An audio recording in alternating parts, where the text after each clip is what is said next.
This is Black Woman CEO. Welcome to the only podcast dedicated to giving you the raw and real experiences of successful Black women entrepreneurs. Yes, girl, we're talking about the behind the scenes strategies of what it takes to increase in your profit, power, and purpose.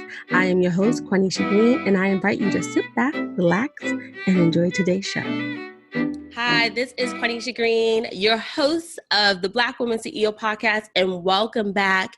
And I'm really excited about the Black Woman CEO that we are interviewing today. It is Tonya Ladipo. Hi, Tonya. Hi, Quanisha. Thank you for having me. Thank you for coming on. So as you all know, I always put in the show notes our Black Woman CEO expert's bio, because I love for people to introduce themselves. So Tonya will tell you who she be in a second, but let me tell you, I guess, who Tonya bees to me. Who she is. So many of you know I have a master's in social work, and as many folks who have done graduate programs, even when you're in college, you know, that last trimester, you're always trying to figure out, what am I going to do with my life? And as I was trying to think going forward, I knew I wanted to work with Black women, or even just Black folks, right, around our particular challenges and do coaching or counseling. I forgot, someone put me in connection with you. I think I was prepping to do my licensing exam when I was telling the instructor my dream, and he was like, you have to talk to Tonya, right? And the work that she does, particularly working with African Americans and around mental health. So I reached out, kind of did an informational interview, and I just feel like we just kind of clicked, and we've stayed in contact in different capacities. Yep. I've been to some of your live workshops and events. Y'all, just to be completely transparent, even her practice helped me and my husband with our relationship challenges. Good. I came in and got some marital and relationship or premarital relationship counseling. So Tonya is really awesome in the work that she does. Thank you. I won't keep going on and on and on, because I can say so many awesome things. I know you'll get to kind of see how awesome she is in the work she does as we talk with each other. So Tonya, well, let's jump in here with who you be. You know, how will you describe yourself first beyond what you do? Because we'll get into that next.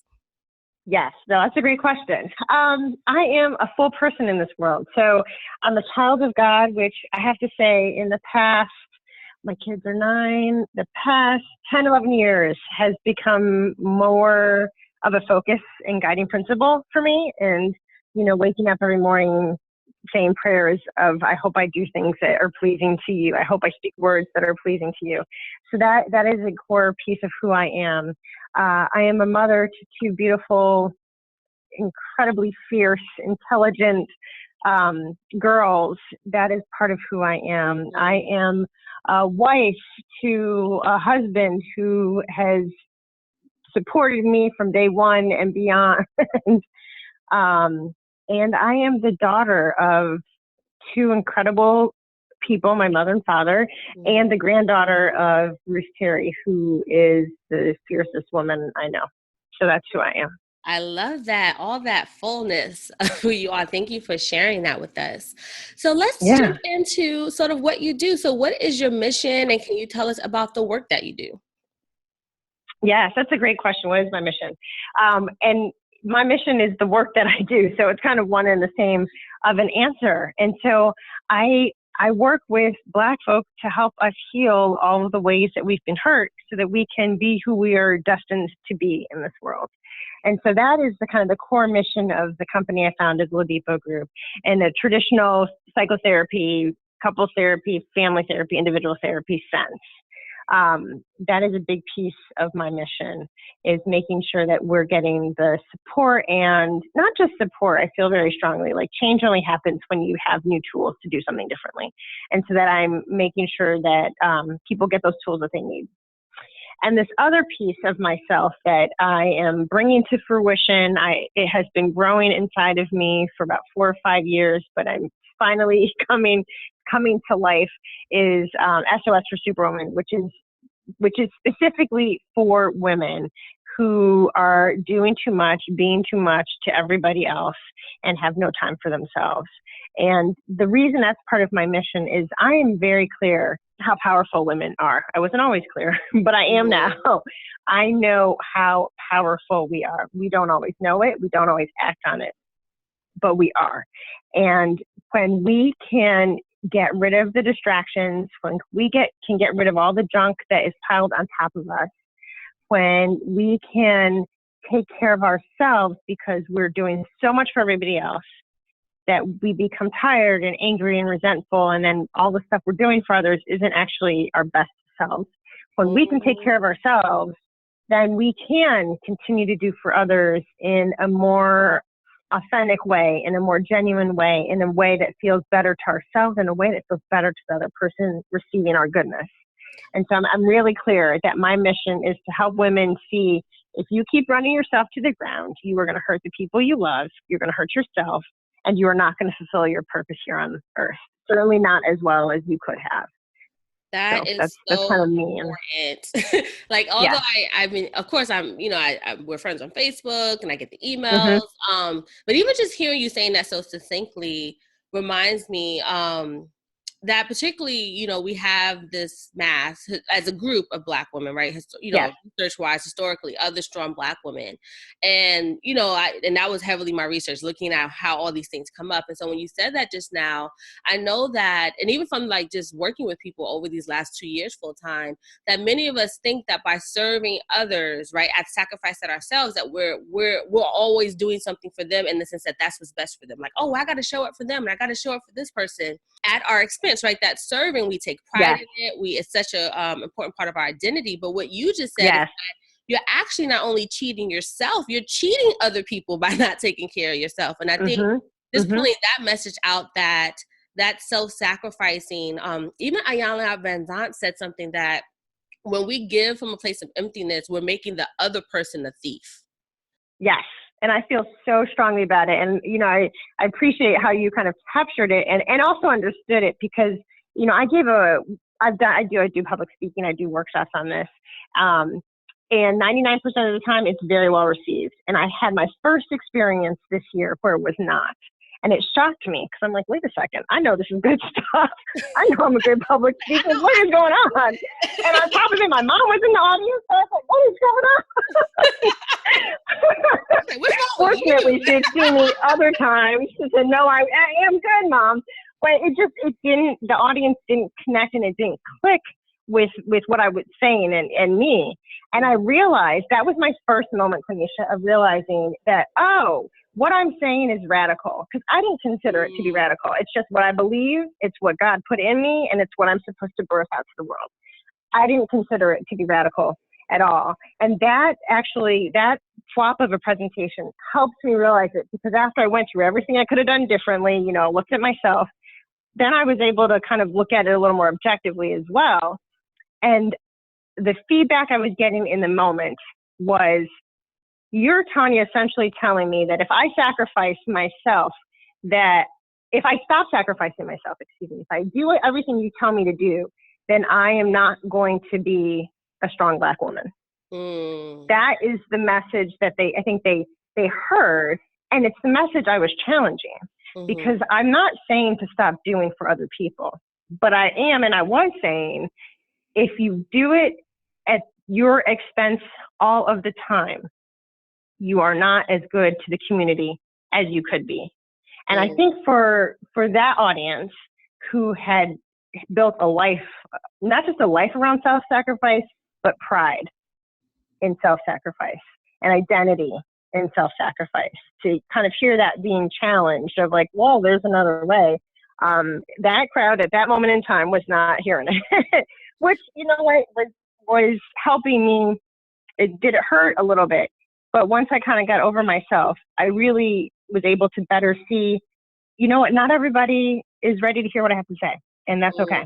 It doesn't mean I stop saying it. That's a golden nugget right there. Not everyone will be ready for what you have to say. And that was a big paradigm shift for me, why I said, you know what, I'm going to hold on to this strong Black woman image, because I realized how foundational it was to my identity and how it even allowed me to conquer my mental illness. But I had to redefine what strength meant. And no longer did it mean self-sacrifice, right? That vulnerability meant strength. I love Brene Brown. Yeah. Another social worker, right? I had to redefine, and then I had to even teach other people that we have to redefine what it means to be the strong Black woman, as well as these other archetypes, right? Of the man, and the Jezebel and Sapphire, all these images of Black women. Like, we can hold on to it, but the way, how do we define it so that it serves us and it is not no longer, like you said, is at our expense and tearing us down, right, in all of it. But it is a central part to our identity. And that, I mean, my next question was going to say, you know, what is your area of expertise and why it's so important? So maybe you can speak to more of this importance of why we need to redefine it, and even just general, like having an African-American centered psychotherapy practice too. Being that we just talked about, you know, strong Black women, our socialization, do you feel that maybe that's a factor that plays into this? That, oh, because you've been taught and socialized, like, hey, you can do it yourself, that it is a shift for us, particularly as Black women, to say like, wait, I can get help with this, or I actually have people, a team that I'm paying already to help me. Let me ask them. Let me delegate this. You know, do you find that some of that is that shift, not just of a general identity of like, oh, I'm a boss, but once again, contending with these ways that, you know, of how we show up as who we are as Black women? Definitely. And I come from, you know, watching my mother and my grandmother do 5,000 things at once and work really hard. And so for me to kind of shift of, oh, maybe I don't want to work harder, I want to work smarter, and that means asking for help, that's not natural. It's what I'm working toward. It's what I desire. But you're absolutely right. It is not a natural way for me. And I think because of the impact of the strong Black woman syndrome that's been given to me. And so it's usually when I am very thoughtful, when I prepare, that is when I'm in the zone of delegating, when I'm in the zone of being the CEO and making sure things are running smoothly, when I give myself time to step back and see what's going on as opposed to jumping right in and taking care of it. And to be quite honest, this just happened last week. Sometimes when I jump in, I mess things up. You know, I have a good team. I really do. I trust them. And so when I jump in and answer a question, rather than allowing them to do it, first, it undermines them, right? And it appears as though I don't trust or have confidence in them, when I really do. My team right now, I would refer my family to anybody on my team. And so me jumping in undermines that. And then sometimes, like it happened recently, I give the wrong information because that's not my role. And had I let the person whose job it was to answer the question, they would have answered it correctly. Right. They're like, we're not even doing that anymore, Tonya. Like, we changed that whole system. You know? Don't come in here messing stuff up. Right? I know. And it's funny because as a business owner, I can go into businesses and you can see when, the owner is in, and you can tell when they're messing it up. Like if you go into a restaurant or a store, you can tell they're not used to being behind the counter because they're messing it all up. And the moments when I catch myself doing it, I'm like, okay, you got to stop. You have to stop. So what made you even just decide to go out on your own, right? To say, oh, I'm going to start a business or my own practice around, you know, these particular challenges that you, like you said, you're the answer to something. But what made you even say, like, I want to pursue this independently in my own business? Because I got angry, because I got tired and I got angry. I had been working in community mental health for nonprofit agencies, and I was seeing one or two things happen. I was seeing a lot of great counseling happen, but not a lot of brown people coming through the doors to receive it. And when I was talking to my bosses about that, there didn't seem to be that much interest in changing it. Or I was seeing brown people come through the doors and not get the best level of service that we deserve. And when I talked to my boss about that, didn't seem to be, you know, much interest in changing that. And so after many jobs, I finally had the realization of I'm the problem. I'm having a problem in each job, even though it's a different supervisor. I am the common denominator. And so I really took a look at myself and I thought, I am the problem. And I'm okay with that. I'm okay with how I think. I'm okay with the problems I'm having. I'm not willing to change myself. So let me see if I can do this on my own. And I started off small because I like to tell an honest story. I don't want people to think it was an overnight success because it doesn't happen. I started off small. I was still working full time and I took on a few clients. I thought, you know what? I'm going to do something for brown people. I'll see a few clients a week. And then over time, I shifted to part-time and increased my own practice more. And so it was a slow transition before I went full time to just servicing the Black and African American communities doing therapy. And then there were people calling and I couldn't see them. And so I brought on somebody to help me see more clients. And then I had children and I wanted to make sure that, you know, I could spend some time with them when they were young. So I brought on some more people. So it really evolved itself from my anger. I did not set out to build this company. I did not set out to be a CEO at all. I know some people do, that just wasn't my path.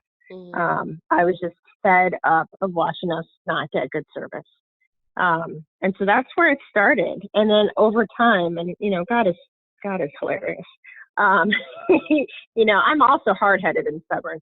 So I feel as though God gave me all I could handle at the time it was given to me. You know, if he had kind of given me the vision of what I have today in 2004, I don't know if I would have taken the first step. So I had the information I needed of what I could handle at that time. And I think as I grew, as I evolved, as I was willing to take more risks, more opportunity came.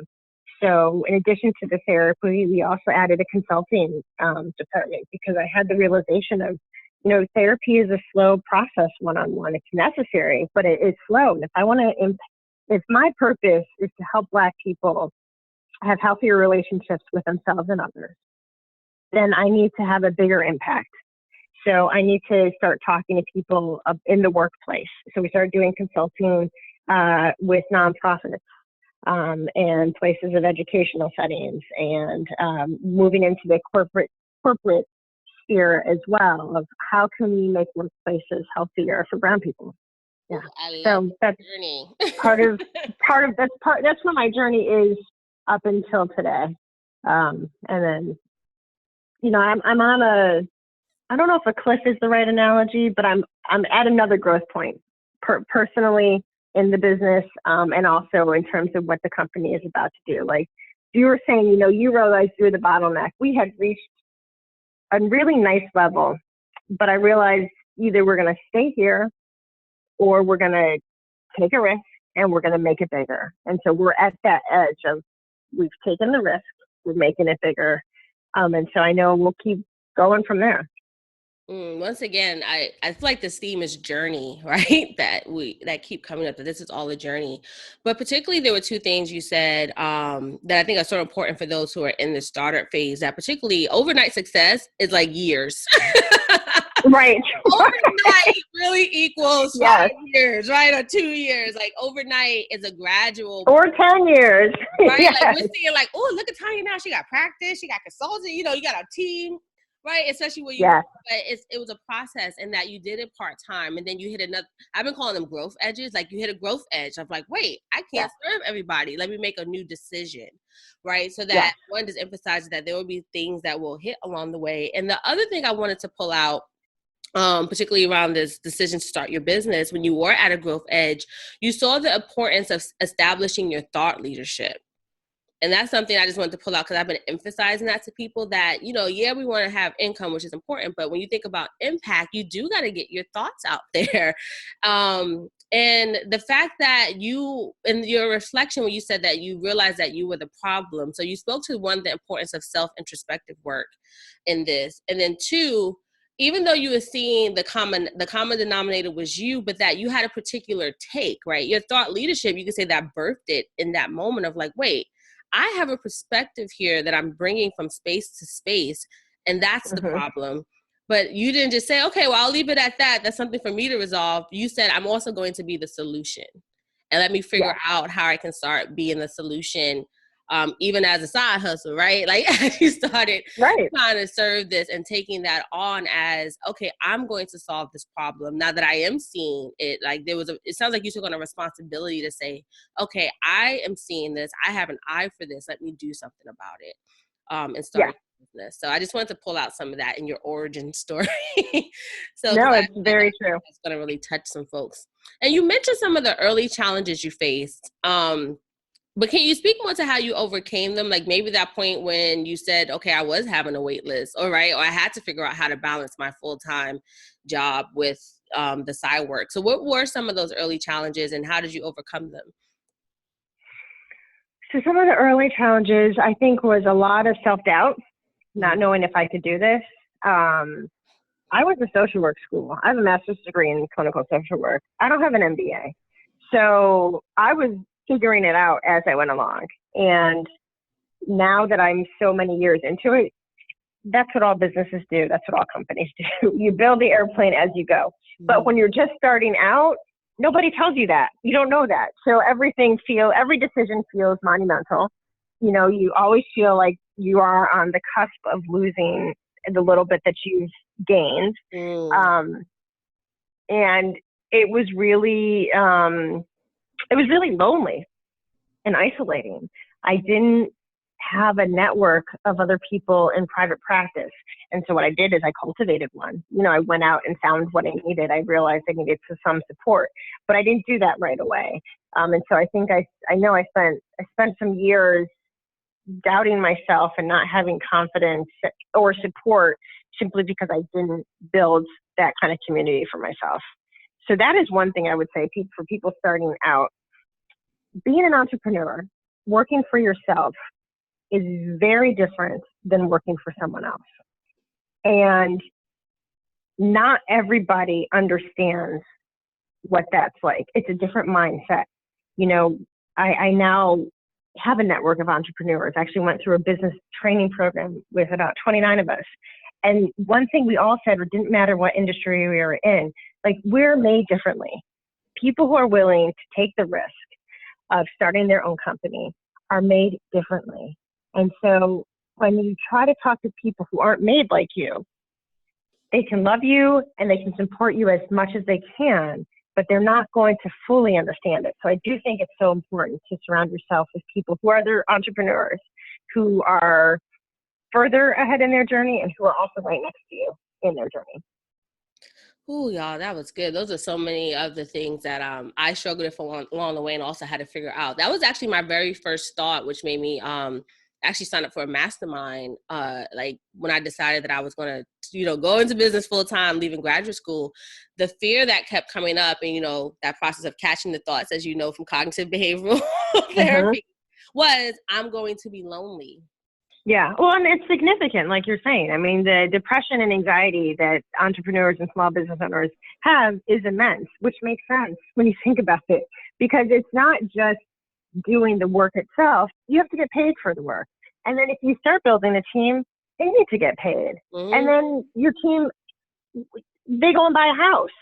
So the work that you're doing is not just supporting your household, it's supporting their house. Right. And then somebody else needs to buy a new car. You need to make sure that everything is flowing, right? All of a sudden, you have all of these families that are looking to you as people would look to their company, their employer, to make sure that they're getting their needs met. So it makes sense that we have anxiety and depression, and we just have to be mindful of it so that we can manage it.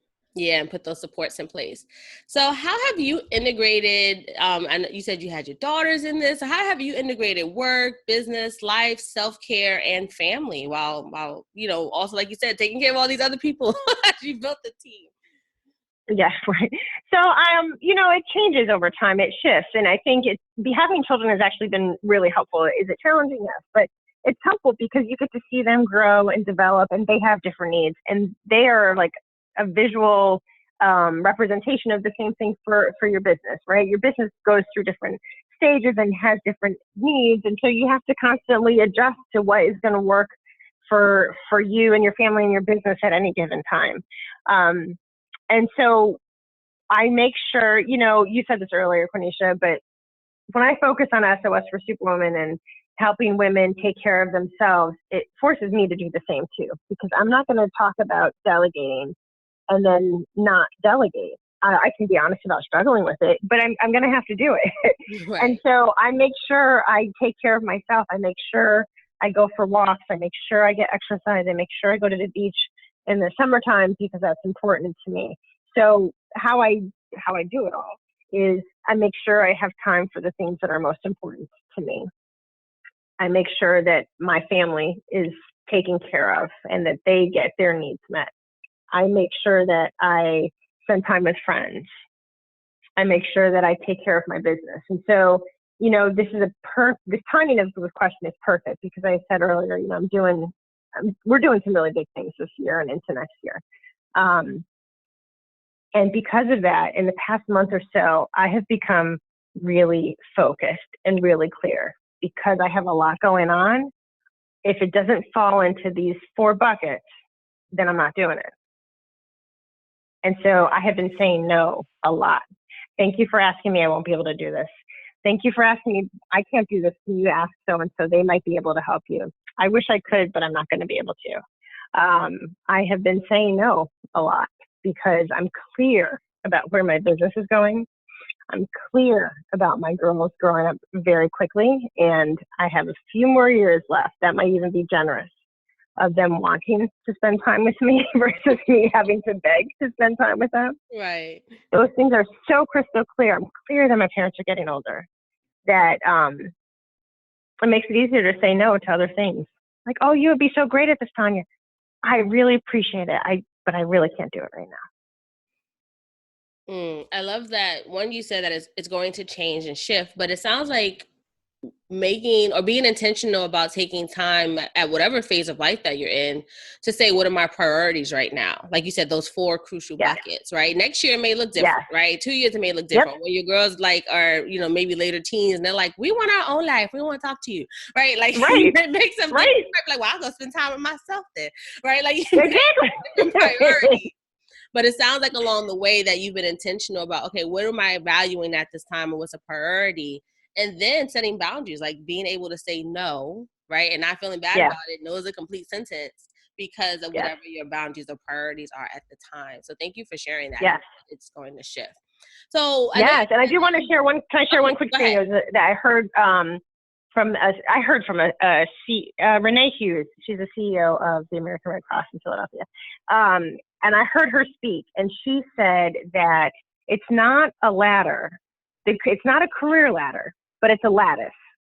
And so your path for your career is a lattice. And sometimes you go lateral, sometimes you take a step back, sometimes you go diagonally, sometimes you go forward. And that is such an important image for women because we are doing so many things in addition to career. And so to not expect your trajectory to be a straight path, because what you will do when you're single versus having kids in elementary school versus having a newborn versus having kids out the house is very different. And I remember her saying she wouldn't have taken the job she has now when her kids were little, but they're grown out of the house. She can dive fully into it. And so that was just really powerful to me of, okay, we do different things at different times. And that really stuck with me. That hit me hard just now. I think just as even last minute of conversation just opened up a new space of freedom. Cause I know I have a lot of self-judgment around like, oh, I see these other people with their kids and they're doing this. And I had to sit down this weekend. I was like, well, I have a business. Like many of my friends are not running their own business in addition to taking care of their kids, even if they have families. And the fact that you said the lattice, that really like that visual even of just seeing it going back and forth and over and crossing, but it feels chaotic when I'm in it. But knowing that that's almost what the image is, I don't know, that just freed up. Like I feel like something lifted off of my chest, just you sharing that of like, okay, it's supposed to almost look like this. Yes. You're doing what you're supposed to do with 2 young kids. I'm doing what I'm supposed to do with girls who are 9, which will be different than when they're 19. And I know what I'm doing now, I couldn't have done when they were 3. Not and be the kind of mom I wanted to be. So we can all take a collective deep breath. Right? It's freedom in this.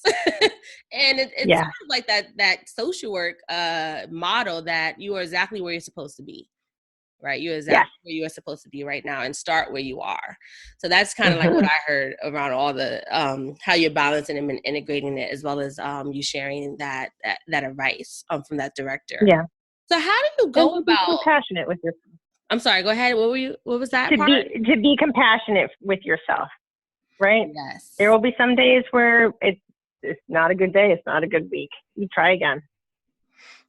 Practicing that self-love, being compassionate with yourself. So I know you said you have a vision, you have these plans. So how do you go about setting goals, executing, and staying focused? That is such a good question. So my calendar is everything. So I put all of everything that I have in my calendar. Of course, I have my spreadsheets and to-do list, but I really try to map out what are my goals. I put them on a spreadsheet. I check in with them every so often, and then I make tasks associated with it so that it's not just this pie in the sky idea, but that I've broken down exactly what steps I'm going to take to achieve those goals. And then I did a mid-year review a couple of months ago just to see, like, are the goals I set at the beginning of the year still the same ones I want to be working on? And it was actually really nice to see, like, I'm right on track. I accomplished some of the goals I was set out to accomplish. Other ones are still in process. But it was nice to kind of have that review. And part of it is I also there were some goals that were big, and there were many goals that were like very realistic. So I kind of had a mixture of, all right, let's see if we can do this reach goal, as well as let's do something that, like, yeah, we know we can do that. We can do that. Thank you for sharing that. I think sometimes we do have these dreams and visions, and then, like you said, like, let's break it down. What are the tasks associated with this, right? So if you really want it, you got to break that down. And I love this idea of the mid-year check-in, right? Like, do I still, and it's not so much like, where am I, which it sounds like that is part of the process, but do I even want to be doing these things anymore? One of my close friends, who's also a social worker, she has a doctorate in social work, she calls it celebrated and grieving, like celebrate where you are, but also grieve those things that no longer serve you and just let it go. And that it's okay to let go. So, when you said that, that clicked for me. It's being like, I don't want to do this anymore, or I got to maybe where I wanted to be and I can let this go. So that mid-year review, instead of waiting to the end, I think many of us wait to the end of the year. And one didn't even know where we were related to maybe some of the goals that we set out, or like you said, it just might not serve you anymore. Love it. And we'll make sure that the link to the E-Myth is in the show notes. It's a book that I probably have heard on the, it's always in that top 10 list of books to read. And I still haven't read it myself. I think I might have read the E-Myth Revisited at one point, but I'm like, you know what? This is one that you need to, like, really do, complete. I've heard this from different people. So it's time. Even though I do treat my business as a business, but I'm like, you know what? I'm going to make sure I read that this year. So we'll definitely put the link in the show notes so folks can read that and get, because that is important, building the infrastructure, right, of what you want, even if it's down the road. Versus where you are now, and treating your business as a business, not a hobby. Love it. So Tonya, what would you say is your personal mantra, whether it's a motto or saying or quote that you live by? So there are two things. One is positive and one is, like, just kind of energizing. Everybody who works with me will always hear me say it has to be a win-win-win, right? It has to be a win for the person, a win for the client, and a win for the business. And so that has worked for me in business really well, because I know that if my team is happy, if our client is happy, and the business is happy, everything is good. And if one of those things doesn't align, we have to keep working at it to make it align. It's got to be a three-way win. So that has guided me really, really well in business. Another thing, and this is, I'm stubborn, and this is what drives me, it won't drive everybody, is I don't like being told no at all. And so when somebody tells me no, my response is, watch me. And that, I have to say, as a business owner, whether you're at the beginning, at any point, I think is really important, right? That you have that part of you that isn't going to be told you cannot do something, that you are going to find a way to make it happen. Now, if you've done all your research, you've tried 10 ways to Sunday, it's still not working, well, maybe it's not supposed to happen. But to give up the first time, you're not going to win in business that way. You got to keep trying and figuring out a way that's going to work for you. And then I think kind of just a gentle way that guides my life is, I said at the beginning, is really thinking on, am I behaving and speaking in a way that is pleasing to God? If I do that, I had a good day. When I'm not doing that, I try to come back from it. Oh, these were all great. Well, thank you for sharing all those different pieces that you live by. The business one, and I love we often hear win-win, and I love that you said it's a triangle. Actually, it's win-win-win, right? The client, the person, and the business, right? We got to start adding the business as its own entity. Yes. And then the whole be persistent, right? That idea of being persistent, of watch me, right? And trying and giving it that 3 or 10 tries before you say, okay, maybe this is working. Right? And then that last one of the spiritual component for you, which I think many of our listeners will resonate, is it pleasing to God? So I think still that higher connection, or I like to say, particularly us as entrepreneurs of what we're doing, we're just a vehicle, right? We're a vehicle for the divine. Yes. And so I think I love that intentional aspect of checking in to say, well, one, is this pleasing or has it been pleasing, so that you can even make that assessment too, going back to what you said of your priorities and your values and how it all shows up. So I love that it touched on those 3 pieces. So thank you so much for sharing those personal that drive you. And so the last question I have for you is, what's the number one success strategy or tip you would give to the women who are in the early phases of building a business? Get a good accountant, get a good lawyer. A good accountant and a good lawyer. That's it. Even if you plan on hiring nobody, I think making sure you have a solid accounting system so that you're keeping your business money separate. You want to start building good habits from the beginning. And I think just an attorney's probably more important if you're going to start hiring people. I did not have an attorney until I hired my first person. So I guess I would say start with a good accountant who's going to set you up right. That's right. She's like, don't get chased by Uncle Sam. Make sure those T's are crossed and those I's are dotted. Right. And I think and you know what? I'm sorry, real quick to add to that, because I'm feeling very strongly about economic empowerment for our community. To get a good accountant and to know that accountant may change. That person may change as your business grows.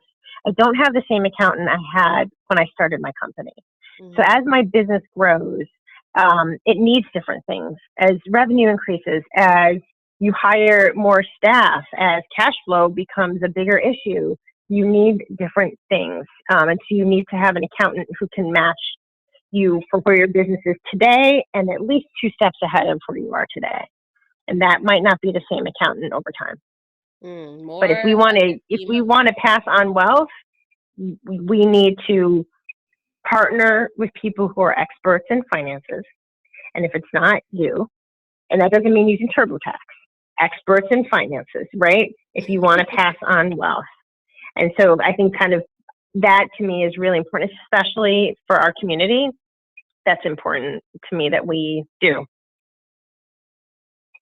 That's great advice, because our listeners are definitely women who want to live their legacy as well as build it, right, and leave it on for generations. So, when we're thinking about, Tonya talked about developing a team and making sure it sounds like that these team members include professional support with the financing, right? Having that accountant and the lawyer. And I think this echoes just the general theme, it sounds like, of our discussion today, which is this is all a journey, and knowing that your needs are going to change along the way of this journey of being a CEO and an expert in how you show up.